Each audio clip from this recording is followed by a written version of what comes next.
नमस्कार। बहुजन संवाद में आपका स्वागत है। आज ये अपने विशेष कार्यक्रम में हम चर्चा करेंगे मोदी जी के अमेरिका यात्रा पर। बहुप्रतीक्षित यात्रा। जब से ट्रंप जी वहाँ पर चुन के आए थे, उसके बाद से लगातार कोशिश कर रहे थे कि ट्रंप अपने शपथ ग्रहण में हमको बुलाएं, क्योंकि इसके पहले इन्होंने बहुत प्रचारित किया था कि ट्रंप तो हमारा मित्र है, हमारा दोस्त है, हमारा यार है। और पिछले शासनकाल में वो तरह तरह की चीज़ें हम लोग उनकी बॉन्डिंग इन्होंने दिखाने की कोशिश की। लेकिन फिर जब बाइडेन वहाँ प्रधानमंत्री हो गए तो ये वहाँ गए और एक तरीके से इन्होंने उनकी उपेक्षा की, ट्रंप की। उनको विश्वास नहीं था कि ट्रंप फिर जीत के आ जाएंगे। लेकिन ट्रंप जब आए तो आए एक आक्रामक अंदाज में आए और उन्होंने अमेरिका को फिर से महान बनाने का सपना लेकर के आए। और उसके तहत फिर पहला काम तो उन्होंने यही किया कि दुनिया के पैमाने पर जो अमेरिका को चुनौती मिल रही थी, जो लोग अमेरिका को चुनौती दे रहे थे, उनकी चूड़ी कैसे टाइट किया जाए। और उसमें खास करके जो इस बीच ब्रिक्स के लोग इकट्ठा हुए, उन्होंने अपनी एक ताकत दिखाई। और पिछले कार्यकाल में अमेरिका ने जिस तरीके से दुनिया की राजनीति में हस्तक्षेप करने की कोशिश की, खास करके यूक्रेन में हस्तक्षेप करने की कोशिश की, रूस यूक्रेन के युद्ध में, और ये फिलिस्तीन और इजराइल के संदर्भ में, ये पूरी दुनिया की क्षितिज पर बहुत ही उनका शर्मनाक पहलू था। और उस पर भारत भी और खास करके ब्रिक्स देशों ने एक अच्छी पहल ली, एक बड़ी पहल ली, और उन्होंने समानांतर तरीके से घोषणा कर दिया कि हम अपनी मुद्रा लाएंगे और हम अपने आप को मजबूत करेंगे, और हम नहीं मानते अमेरिका को, हम नहीं मानते यूरोपीय देशों को। तो पहली तो इच्छा अपने ट्रंप की यही थी कि हम किस तरीके से इन सारे लोगों के एकता को तोड़े, और जब तक हम उनका मानमर्दन नहीं करेंगे तब तक हम शायद ग्रेट बनने की तरफ आगे नहीं बढ़ पाएंगे। फल क्या हुआ? आते आते उन्होंने तमाम घोषणाएं कर दी। तमाम घोषणाएं नहीं की, वो साथ ही साथ उनके सारे आदेश पर दस्तखत भी कर दिए। दस्तखत ही नहीं किए, काम शुरू कर दिए। और काम कैसे शुरू किया साहब कि जितनी भी अपमानक हो सकता था, मोदी के लाख प्रयास के बावजूद इनके विदेश मंत्री वहां पर जमे रहे कि इनको कम से कम आमंत्रण मिल जाए। इनको आमंत्रण नहीं दिया। ये पहला अपमान वहां किया। और सबसे बड़ा अपमान तो इन्होंने ये किया कि प्रवासियों को बाहर निकालने के नाम पर अपने यहाँ से सैन्य जहाज में भर करके हथकड़ी बेड़ी लगा करके हमारे नागरिकों को उन्होंने डिपोर्ट किया। तो ये इन किन प्रकार वहां ये पहुंचे। और जिस तरीके से यहाँ पर आज की तारीख में भी मीडिया में ये प्रचारित किया जा रहा है कि मोदी जो वहां जा रहे हैं सारे रिश्ते ठीक कर लेंगे, और अब भारत और अमेरिका की बॉन्डिंग बनेगी, और हम फिर अपना विकास की ऊंचाइयों को छुएंगे, अमेरिका भी ग्रेट बनेगा और भारत भी ग्रेट बनेगा, व्यक्त कर दिया है। तो क्या इन दोनों लोगों में कुछ ट्यूनिंग बन रही है क्या? और उसके बाद ट्रंप कितनी वो चालाकी से अडानी के ऊपर और इनके ऊपर अजित डोभाल के ऊपर से मुकदमे हटाने की बात नहीं कर रहा है। तो इस संदर्भ में क्या हमारे देश के साथ ऐसे ही ब्लैकमेल होता रहेगा? मोदी जी ब्लैकमेल होकर के पूरे देश को बेचते रहेंगे? आपको क्या लगता है इनके इस पूरे अमेरिकी यात्रा से क्या आप उसका निष्कर्ष निकाल पाते हैं, सलीम साहब? देखिए डॉक्टर साहब, एक नारा हमारे यहाँ लगता था, हम दो हमारे दो। तो वो उसका मतलब ये होता था कि हम दो यानी मोदी और शाह, और हमारे दो यानी अडानी और अंबानी। लेकिन अब ये नारा जो है वो थोड़ा सा बदल गया। अब हम दो यानी मोदी और ट्रंप, और हमारे दो यानी मस्क और अडानी। तो अब ये जो खेल अपने भारत में चल रहा था, अब ये खेल जो है वो विश्व स्तर पर चलेगा। तो ये दो लोगों की एक्चुअली दिलचस्पी एक है। ये दोनों लोग जो है वो बनिया हैं, और दोनों लोग कारोबार करना चाहते हैं, और दोनों लोग सत्ता में रहना चाहते हैं। तो इन लोगों का जो इंटरेस्ट है ये दोनों एक जैसा है। लेकिन आप ये देखें कि ट्रंप जो है ना, वो ऐसे दिखने में तो काफ़ी अहमक आदमी लगता है, और उसके जो बयान होता है, उसका जो स्टेटमेंट होता है वो भी काफ़ी कुछ बचकाना होता है। लेकिन ये कि वो है इंटेलिजेंट आदमी। उसने भारत पे दबाव जिस तरह से बनाया कि पहले तो बुलाया नहीं, चीन को बुला लिया। अगर किसी को नहीं बुलाता तो अलग बात थी, चीन को बुला लिया। अपने शपथ ग्रहण में भारत को नहीं बुलाया, तो उसने थोड़ा सा दिखाया। उसके बाद में ये जो इनका मामला है अडानी साहब का, ये है मामला। उसके बाद उसने जिस तरह से हमारे प्रवासी लोगों को भेजा, वो हथकड़ी लगा के और पैर में बेड़ियां डाल के। और आप ये देखिए कि जिस दिन मोदी जी यहाँ से निकले फ्रांस जाने के लिए, उसी दिन उसने टैरिफ का ऐलान किया। जी। वो जो टैरिफ का घोषणा है वो 2-4 दिन बाद भी हो सकती थी, मोदी जी की वापसी के बाद। ये प्रवासी भी बाद में आ सकते थे। अब पहली खेप आ गई तो मोदी जी की मौजूदगी में बोल रहा है कि अब दूसरी खेप भी भेजेंगे। तो वो बराबर इनके ऊपर दबाव बना रहा है, जिसको आपने अभी कहा, सही जो आपने टर्मिनोलॉजी इस्तेमाल की, कि वो जो है ब्लैकमेल करने का उसका एक प्लान है।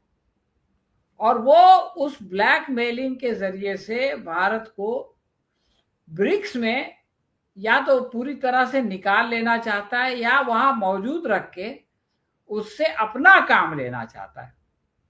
देखिए, अभी जैसा कि बता रहे थे फिरोज साहब कि अभी जो दुनिया थी वो यूनिपोलर हो गई थी, अब बाइपोलर होने जा रही है। और ये जो बाइपोलर हो रहा है, इसमें एक अच्छा संकेत है। संकेत ये है कि जो अमेरिका का जो काम करने का तरीका था वो ऐसा था कि लोगों को लड़ा के, भारत को चीन से लड़ा दो, ईरान को सऊदी अरब से लड़ा दो और अपने हथियार बेचो और अपना जो है वो आर्थिक फायदा उठाओ। ये अमेरिका का काम करने का तरीका है, स्ट्रेटजी बोलते हैं उसको। लेकिन जो ये ब्रिक्स की है उसमें यह है कि लोगों को जोड़ो, यानी तोड़ो मत, लड़ाओ मत, सड़क बनाओ और आर्थिक प्रगति की बात करो, लोगों में खुशहाली आए। यानी एक मॉडल ये है जिसमें कि लोगों का शोषण किया जाता है, उनका खून चूसा जाता है, जिसमें अमीर मस्क जैसे, अडानी जैसे ज्यादा अमीर होते हैं और गरीब होता चला जाता है, यानी खाई बढ़ती जाती है। लेकिन दूसरा मॉडल ये सामने आया कि जिसमें लोग एक दूसरे की मदद करें, लोग एक दूसरे की सहायता करें और एक दूसरे की मदद से खुशहाली आए और संपन्न हो जाएं, जनता को फायदा हो। तो ये एक अच्छी चीज थी जो दुनिया में हो रही थी और हो रही है और होगी आगे भी। और इसके केंद्र में भारत है, ब्रिक्स का आई जो है वो भारत है। तो उसमें से जो है वो भारत को अलग करने की कोशिश करना और ये घोषणा करना कि ब्रिक्स मर चुका है इसलिए कि हमने भारत को अलग कर लिया है, ये बहुत ही दुखदायक है। और मोदी जी का उनके दबाव में आकर के इस तरह से उनके आगे नतमस्तक हो जाना, ये बहुत ही शर्मनाक बात है। और जिस तरह से हमारे विदेश मंत्री ने हमारे उन लोगों को जस्टिफाई किया पार्लियामेंट में खड़े होके, यहाँ ऐसा ही होता है, इसमें कोई गलत बात नहीं है। मोदी जी कह सकते थे कि जो कुछ हुआ है अब आगे नहीं होगा, हमने बातचीत कर ली है, हम इस तरह के अपमान को बर्दाश्त नहीं करेंगे। इस तरह की एक बात अगर वो प्रेस कॉन्फ्रेंस में कह देते तो उससे लगता कि हाँ भाई ये कुछ हासिल करके आए हैं और हमको विश्वास दिला दिया है ट्रंप ने। लेकिन ऐसी कोई बात वो कर नहीं सके, इसलिए उनके दौरे से सिर्फ अमेरिका का कारोबार का बहुत फायदा हुआ है, भारत सिर्फ खरीद रहा है। यानी ये गरीब मुल्क है, हमारे टैक्स के पैसे से जो खून चूस के जीएसटी लिया गया उससे हम अमेरिका का सामान खरीदेंगे, अमेरिका को ग्रेट बनाएंगे और अपने आप को जो है वो कमजोर करेंगे। आखिरी बात मैं ये कहना चाहता हूं कि अमेरिका चाहता है कि भारत में उसका सामान बिके और इससे वहां की जो इंडस्ट्री है वो मजबूत हो, वहां के लोगों को रोजगार मिले। और भारत और मोदी जी उसके लिए तैयार हो गए हैं। लेकिन वो ये नहीं सोचते कि हमारे भारत में आज सबसे बड़ी समस्या बेरोजगारी की है। अगर बाहर का सामान यहाँ बिकेगा, अगर यहाँ सामान नहीं बनेगा तो हमारे लोग काम क्या करेंगे? और ये जो बेरोजगारी की बहुत सीरियस समस्या है कि हमारे पढ़े लिखे लोगों के पास बेरोजगारी नहीं है, इन 40 सालों में हाईएस्ट बेरोजगारी हो गई है, ये कितनी बढ़ेगी, ये बात जो है वो मोदी जी नहीं सोच पा रहे हैं। उनके लिए अडानी की जो है वो महत्व ज्यादा है, लेकिन आम नौजवान जो उनको वोट देता है, जो उनको सर पे उठा के घूमता है, उसका महत्व नहीं है। ये बहुत ही अफसोसनाक बात है। जी बहुत बहुत धन्यवाद। जी बहुत बहुत धन्यवाद। तो इस तरह हम देख रहे हैं कि अमेरिका में एक समय था, रोनाल्ड रीगन आए थे, रीगन साहब, और फिल्मी कलाकार थे और विलेन का वो अपनी फिल्मी कैरियर में रोल अदा करते थे। और देश में भी, अंतर्राष्ट्रीय राजनीति में भी उन्होंने कुछ उसी तरीके की छवि अपनी प्रस्तुत की। तो ट्रम्प साहब भी फिलहाल हमको लगता है कि उन्हीं का दूसरा अवतार लेकर के आए हैं, और ये अपने एक्टिंग में ये पूरी तरह सफल हैं। जैसे यहाँ उम्मीद की जा रही थी कि मोदी जी और भारत सबसे मुलायम चारा उसके सामने है। जिस तरीके से मोदी जी अपने देश की राजनीति में ब्लैकमेल कर रहे हैं लोगों के साथ, सारे राजनेताओं के साथ, जनता के साथ ब्लैकमेल कर करके अपने दल में सबको मिलाते जा रहे हैं, ईडी और सीबीआई और क्या क्या लगा करके मिलाते जा रहे हैं, वही स्थिति कहीं ना कहीं से बिल्कुल ये दोनों लोग एक ही रास्ते पे चल रहे हैं।